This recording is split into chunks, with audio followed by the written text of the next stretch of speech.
Saraswati power land వివాదాలపై ఏదైతే Hyderabad NCLT తీర్పిచ్చిందో అది చట్ట విరుద్ధమని దాన్ని సవాల్ చేస్తూ చెన్నై ఎన్సీఎల్టీలో అప్పీల్ దాఖలు చేశారు విజయమ్మ. మరి విజయమ్మ తన ఆవేదనను కూడా వ్యక్తం చేస్తున్నారు. ప్రైవేట్ వ్యక్తిగత వివాదాలపై కార్పొరేట్ రంగు పులిమి అక్రమంగా రాజకీయ లబ్ధి పొందుతున్నారంటూ జగన్ పైన చేసినటువంటి వ్యాఖ్యలను ఏ విధంగా చూడాలి, ఒక తల్లి తన కొడుకు పైన ఆవేదన చూపడాన్ని ఏ విధంగా చూడాలి తెలుసుకునే ప్రయత్నం చేద్దాం. దీన్ని విశ్లేషించడానికి మనతో పాటుగా ఉన్నారు senior political analyst Srinivas Jonnalagadda గారు. నమస్తే సార్. నమస్కారం. సరస్వతి పవర్ ల్యాండ్ ఇష్యూస్ పైన ఏదైతే హైదరాబాద్ ఎన్సీఎల్టీ తీర్పిచ్చిందో అది చట్టవిరుద్ధమని చెన్నై ఎన్సీఎల్టీని అప్రోచ్ అయ్యారు విజయమ్మ. మరి ఇక్కడ తన కొడుకు పైన తానే ఎటువంటి వ్యాఖ్యలు చేశారంటే అక్రమంగా రాజకీయ లబ్ధి పొందుతున్నాడు, ప్రైవేటు వ్యక్తిగత వివాదాన్ని అడ్డుపెట్టుకుని తమ ప్రతిష్టను దెబ్బతీసి మరీ లబ్ధి పొందుతున్నారంటూ విజయమ్మ సెన్సేషనల్ కామెంట్స్ చేశారు. మరి ఈ కామెంట్స్ని ఏ విధంగా చూడాలంటారు? రాజకీయం కోసం తల్లిని చెల్లిని కూడా కోర్టుకు లాగినటువంటి వ్యక్తి జగన్మోహన్ రెడ్డి అంటారు. ఇప్పుడు మరి తల్లి చేస్తున్నటువంటి కామెంట్స్ జగన్మోహన్ రెడ్డి వ్యవహార శైలిని ఏ విధంగా చూడాలంటారు? ఇక్కడ షర్మిలాకి గిఫ్ట్ డీడ్ ద్వారా ఆస్తి సంక్రమించింది అనేది ఇక్కడ వాదన. అయితే గిఫ్ట్ డీడ్ అనేది చట్ట ప్రకారం చెల్లుబాటే. అయితే దీన్ని చట్టపరంగా చెల్లుబాటే విషయాన్ని మళ్ళీ తిరిగి తను మళ్ళీ వెనక్కి తీసుకునే అవకాశం కూడా ఆయన పరిశీలనలో ఉంది. అంటే వీళ్ళిద్దరి మధ్యన రాజకీయంగా వైరుధ్యాలు, కుటుంబపరంగా వైరుధ్యాలు రావటం వల్ల జగన్మోహన్ రెడ్డి షర్మిల మధ్యన ఇద్దరి మధ్యన బెడ్సికొట్టిన ఈ వ్యవహారాలు, మధ్యలో ఉన్న తల్లి, ఆ తల్లి ఇద్దరు బిడ్డలను చక్కదిద్దుకోలేని పరిస్థితి, ఒక రకంగా రాజకీయంగా జగన్మోహన్ రెడ్డి పతనపు అంచులో ఉండటం, అలాగే షర్మిల కూడా ఏదో ముక్కుతా మూలుగుతా ఉన్న కాంగ్రెస్లో ఉండి తన రాజకీయ పరిస్థితిని చక్కదిద్దుకునే ప్రయత్నం చేయటం, ఇలా కుటుంబంగా రాజకీయ పరంగా వాళ్ళు ఇబ్బందులు వాళ్ళు పడుతున్నారు. ఇక్కడ ఏంటంటే రాజకీయ లబ్ధి కోసం అనేది ఆరోపణగా చెప్తున్న విజయమ్మ గారికి అర్థం కావాల్సింది ఏంటంటే ఇక్కడ రాజకీయ లబ్ధి అనేది ఇద్దరికీ లేదు. ఎందుకంటే ఇది దొంగ సొమ్ము, నిజం చెప్పాలంటే దోచుకున్న సొమ్ము. ఈ 1,00,000 కోట్లు ఏది కష్టపడి చెమటోడ్చి వీళ్ళు కింద స్థాయి నుంచి అట్టడుగు నుంచి వాళ్ళు ఒక్కొక్క మెట్టు ఎత్తుక్కుంటా వచ్చిన సందర్భం కాదు. ఇది అడ్డగాలుగా దోచుకున్న సందర్భమే ఉంది. ఇక్కడ తండ్రి అధికారాన్ని అడ్డం పెట్టుకుని జగన్మోహన్ రెడ్డి మరి ఆ రోజున 1,00,000 కోట్లు దోచుకున్నాడు అనేది ప్రజలందరికీ తెలిసిన విషయం. ఏముంది ఇంకా కుటుంబ గౌరవం అక్కడ ప్రజలకు తెలిసిన విషయమే. ఈ జగన్ ఏం చేశాడో జగన్కి తెలుసు. ఆ విధంగా అతను అక్రమ ఆస్తి ఎలా వచ్చింది, 2,000 కోట్లు దోచుకున్నాడని ఇప్పుడు కేసులు ఇప్పుడు ఆల్రెడీ ఎదుర్కొంటున్నాడు, బెయిల్ మీద ఉన్నాడు. సో ఎక్కడి నుంచి ఉంటుంది ఇంకా పరువు? అంటే పరువు అంటే ఇదేనా? అంటే ఇలా దోచుకోవడం పరువు కాదు కదా.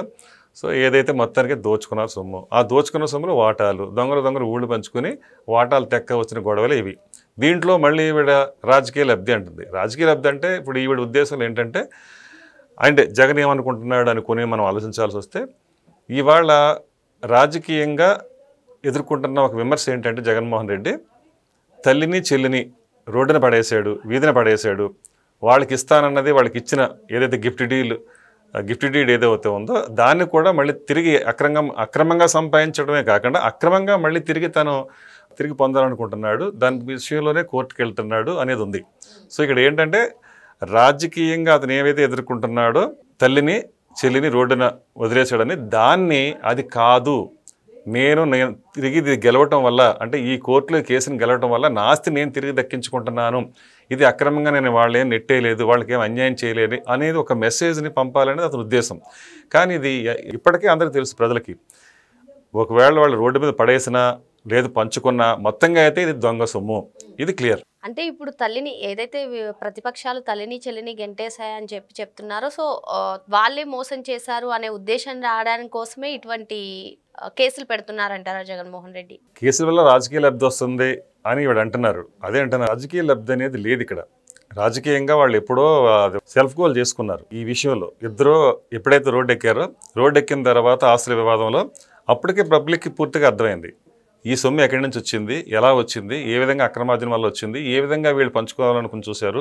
ఇక నిజం చెప్పాలంటే జగన్మోహన్ రెడ్డి వాదన ఎలా ఉంటుందంటే ఇది నా అంతటి నేను దోచుకున్న సొమ్మును వాటా అడిగితే ఎలా అనేలా ఉంది ఇక్కడ నిజం చెప్పాలంటే.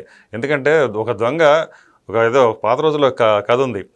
ఇక్కడ చచ్చిపోయిన తర్వాత స్వర్గానికి నరకానికి వెళ్ళాల్సి వచ్చినప్పుడు ఎవరు మంచి చెడ్డ ఇప్పుడు అన్యాయం చేసి దొంగతనం చేసుకొచ్చి మనుషులు చంపి సంపాదించిన డబ్బుతో తీసుకొచ్చి ఇస్తే భార్య వంట చేసి ఇచ్చింది.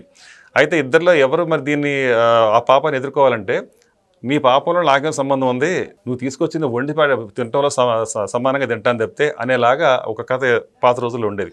అలాగా దోచుకున్న సొమ్ము దొంగ ఎవడైతే దోచుకున్నాడో వాడితే ఆ పాపం. కానీ వాటాలు వేసుకున్న వాళ్ళకి పాపం కాదు అన్నట్టుగా ఉందన్నమాట ఇక్కడ కూడా. సో ఓవరాల్గా ఇక్కడ ఏంటంటే షర్మిల ఇక్కడ దోచుకున్న సొమ్ములో అంటే అతను ఏంటంటే నేను దోచుకున్నాం కానీ నీకు ఆ వాటాలు ఎందుకు ఇవ్వాలనేటట్టుగా ఉంటుంది.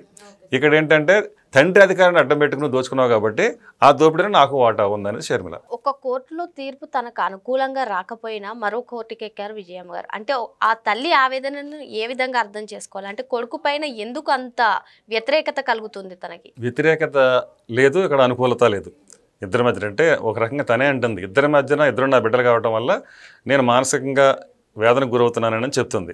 అయితే వీళ్ళిద్దరి మధ్యన రాజకీయంగా కానీ వ్యక్తిగతంగా కానీ ఇప్పట్లో మరి కలిసి ముందుకెళ్ళే అవకాశం లేదు.